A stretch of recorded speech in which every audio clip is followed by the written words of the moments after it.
जे माता पिता नूं ये कुछ याद सी तां ही बच्चे नूं ये याद कराया। 2.5 साल की उम्र में ये कुछ सिख के 3 साल की उम्र में कहन लगी अपने माता पिता नूं मैं अमृत छकना। कहन लगे बेटा तू छोटी है, कहन लगे नहीं मैं अमृत जरूर छकना। बल्कि कह के आप अमृत छकिया। जपजी साहब का पाठ कंठ किया, 5 बाणियां का नितनेम माता पिता तो सुन के 4 साल की उम्र तक 7 बाणियां कंठ कर लियां, याद कर लियां। ते 4 साल की उम्र में आप कह के मैं सहज पाठ करना चाहती हाँ गुरबाणी का।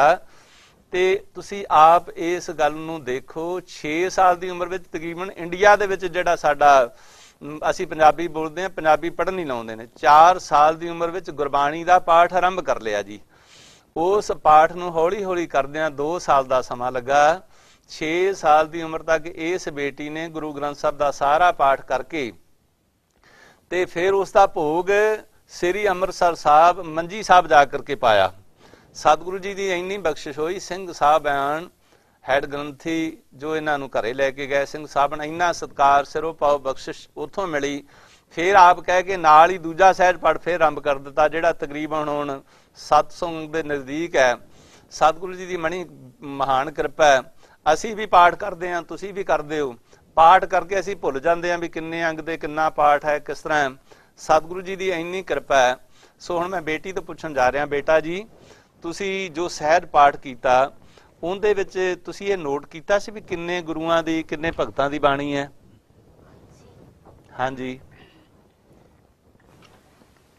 श्री गुरु साहब दी बाणी, ठीक है, 3 सिखां दी बाणी, हाँ, अते भट्टां दी 11 भट्टां दी बाणी ते 15 भगतां दी बाणी। वाह जी वाह। चलो कई 4 गुरसिख भी मनते हैं, चलो कोई गल नहीं, कई वध भी भट्ट मनते हैं। पर वेखो तुसी जेड़े भट्टां दी बाणी उन्हां भट्टां दे तुसी नाम भी दस सकते हो? हाँ जी। अच्छा, भट्ट कलहसार जी, भट्ट ज्ञान जी, भट्ट भिखा जी, भट्ट कीरत जी, भट्ट मथुरा जी, भट्ट जालप जी, भट्ट सल्लर जी, भट्ट बल्लर जी, भट्ट बल्लर जी, भट्ट हरबंस जी, भट्ट नल्लर जी। वाह जी वाह। ते गुरु ग्रंथ साहब विच किहड़े गुरु साहब दी वध बाणी है, तुसी ये भी दस सकते हो? हाँ जी, हाँ जी, गुरु अर्जन देव जी। वाह भी वाह, ठीक है ठीक है ठीक है। देखो गुरु ग्रंथ साहब दे विच महंगी बाणी भी, महंगी बाणी तो भाव जिहड़ी सहज कृति है, जां जिस तरह पाठी सिंह जदों भी कोई टैस्ट देंदे ने पाठ सिख के, खास करके उन्होंने तो 2 शब्द सुने जाते हैं। जयदेव का पता बड़ी महंगी बाणी औखी है, उचारनी औखी है। ते तलंग राग का शब्द या कुरज अर्ज गुफ्तम पेश तो दर गोसकुन करतार, वो पाठ सुन के फिर उन्होंने सिलेक्ट किया जाता है। वो शब्द सहस्कृति दे भी, तुहानू सहस्कृति जो कोई शब्द याद है तुसीं सुना सकते हो? हाँ जी। हाँ, श्लोक सहस्कृति महला पहला, एक ओंकार सतनाम करता पुरख निरभव निर्वैर अकाल मूरत अजूनी सैभा गुर प्रसाद। पढ़ पुस्तक संध्या बाणंग, सिल पूजिस बुगल समानंग, मुख झूठ भी भूखन सारंग, त्रै पाल तिहाल विचारंग, कल माला तिलक लिलाटंग, दुई तोती वस्त्र कपाटंग, जो जानस ब्रह्मं कर्मं, सब फोकट निश्चय कर्मं, को नानक निश्चय ते आवे, बिन सतगुरु बाट न पावे, नेफलं तस्य जन्मस्य जावद ब्रह्म न मिंदते, सागरं संसारस्य गुर प्रसादी तरह के, कर्ण कारण समरथ है, कहो नानक विचार, कारण करते वस है, जिनकल रखी तार, जो शब्द ज्ञान शब्द वेद शब्द ता ब्राह्मण है, खतरी शब्द शूद्र शब्द, शूद्र शब्द प्राकृत है, सर्व शब्द ता एक शब्द, जे कोई जानस पे नानक ताको दास है, सोई निरंजन देव, एक रसन ता सर्व देवा, देव देवता है आत्मे, आत्मंग श्री वासुदेव से, जे कोई जानस पे नानक ताको दास है, सोई निरंजन देव। वाहिगुरू जी का खालसा, वाहिगुरू जी की फतेह।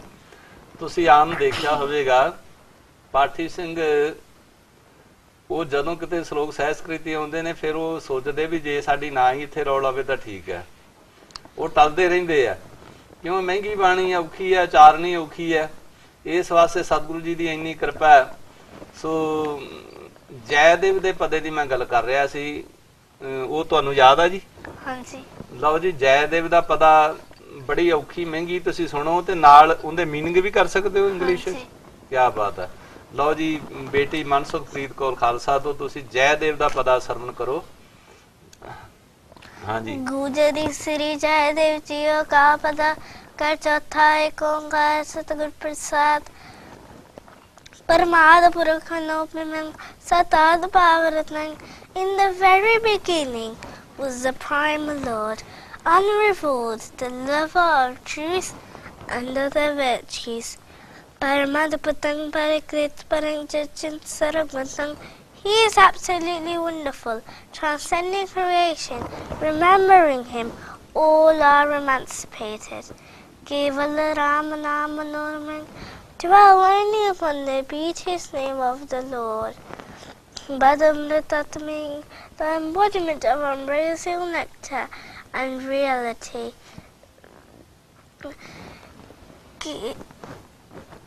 Nadanod Jasmine Janam Jaran Marmayang Rahao.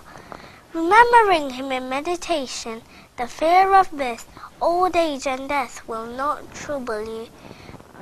It is the man Parami, just was Sukrit Kitan. If you desire to escape from the messenger of death, then praise the Lord joyfully and do good deeds. In the past, present, and future, he is always the same. He is the embodiment of supreme bliss.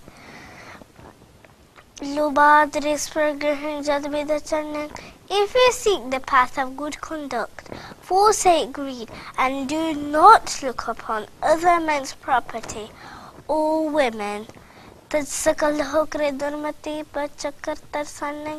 renounce all evil actions and evil inclinations, and hurry to the sanctuary of the Lord.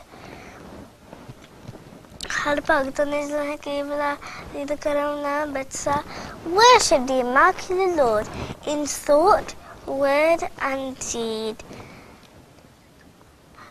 Jogin King Tapsa. What is the good of practicing yoga, giving feasts and charity, and practicing penance? Gobind Japana Sakal Siddhapati. Meditate on the Lord of the universe, the Lord of the universe. O man, he is the source of the spiritual powers of the Siddhs. Jayadevayo Tad Sufte Paput Sarvagati. Jayadeva is openly called to him. He is the salvation of all, in the past, present, and future. Vaheguru Ji Ka Khalsa, Vaheguru Ji Ki Fateh. ਭਗਤਾਂ ਦੇ ਵੀ ਪਤਾ ਨਾਮ, ਇੰਨੇ ਗੁਰੂਆਂ ਦੀ ਬਾਣੀ ਹੈ, ਇੰਨੇ ਭਗਤਾਂ ਦੀ, ਭੱਟਾਂ ਦੀ, ਗੁਰਸਿੱਖਾਂ ਦੀ। ਨਾਲ ਦੀ ਨਾਲ ਤੁਸੀਂ ਕੋਈ ਵੀ ਅੰਗ ਪੁੱਛੋ ਬੇਟੀ ਨੂੰ ਵੀ ਇਸ ਅੰਗ ਤੇ ਕਿਹੜਾ ਪਾਠ ਹੈ। ਜਿਵੇਂ ਮੈਂ ਆਪ ਜੀ ਦੇ ਸਾਹਮਣੇ ਬੇਟੀ ਤੋਂ ਪੁੱਛਾਂ, ਬੇਟੀ ਜੀ ਸਤਿਗੁਰੂ ਜੀ ਦੇ 700 ਅੰਗ ਤੇ ਕਿਹੜਾ ਪਾਠ ਹੈ, ਦੱਸ ਸਕਦੇ ਹੋ? ਕੋਈ ਜਾਣੇ ਕਵੜੀਆਂ ਜਗਮੀਤ। ਜਿਸ ਹੋਏ ਕਿਰਪਾਲ ਸੋਈ ਬੁੱਧ ਬੁਝੈ ਤਾਂ ਕੀ ਨਿਰਮਲ ਪ੍ਰੀਤ। ਕੋਈ ਨੇ 700 ਅੰਗ ਤੇ ਅਗਲੇ ਅੰਗ ਤੇ ਕਿਹੜਾ ਪਾਠ ਹੈ ਇਸ ਤੋਂ? ਕੋਈ ਜਨ ਹਰਸਿਓ ਦੇਵੈ ਜੋਰ, ਚਰਨ ਗਾਓ ਬਗਾ ਸੁਬਰਤਨ ਦੀਜੈ ਪ੍ਰਾਨ ਕੋਰ। ਹਾਂ, ਚਰਨ ਗਹੋ ਬਗੋ ਸੋ ਬਰਤਨਾ ਦੀਜੈ ਪ੍ਰਾਨ ਕੋਰ। ਤੇ ਐਸੀ ਸਤਿਗੁਰੂ ਜੀ ਦੀ ਕਿਰਪਾ 700 ਇੰਕੀ ਅੰਗ ਤੇ ਜਿਹੜਾ ਰਾਗ ਸ਼ੁਰੂ ਹੁੰਦਾ ਹੈ ਉਹ ਕਿਹੜਾ ਸ਼ਬਦ ਆ, ਉਹ ਪਤਾ? ਉਹ ਤੁਸੀਂ ਸ਼ਬਦ ਸੁਣਾ ਸਕਦੇ ਹੋ? ਦੇਖੋ ਜੀ, ਇਹ ਵੀ ਬਹੁਤ ਮਹਿੰਗੀ ਜਿਹੜੀ ਬਾਣੀ ਹੈ, ਤੁਸੀਂ ਸੁਣੋ। 700 ਇੰਗੀ ਅੰਗ ਤੇ ਜਿਹੜਾ ਤਰੰਗ ਰਾਗ ਸ਼ੁਰੂ ਹੁੰਦਾ ਹੈ। ਹਾਂਜੀ। ਰਾਗ ਤਲੰਗ ਮਹੱਲਾ ਪਹਿਲਾ। ਕਰ ਪਹਿਲਾ ਏਕ ਓੰਕਾਰ ਸਤਿਨਾਮ ਕਰਤਾ ਪੁਰਖ ਨਿਰਭਉ ਨਿਰਵੈਰ ਕਾਲ ਮੂਰਤ ਅਜੂਨੀ ਸੈਭੰ ਗੁਰ ਪ੍ਰਸਾਦ। यकस गुफ्तम पेश तो दरगोश कुम करतार हकाक मीर करीम तो बे परवदगार दुनिया मुकाम में फानी तहकीक दिलदानी मुमसर मुई इज़राइल गिरफत है दिल है इतना दानी रहा चन पिसर पदर बिरादना कसनेस संगीर आखिर बेफ्तम कसनदाल चुन सब तकबीर सब रोज गस्तंदर हवा कर दे बदी ख्याल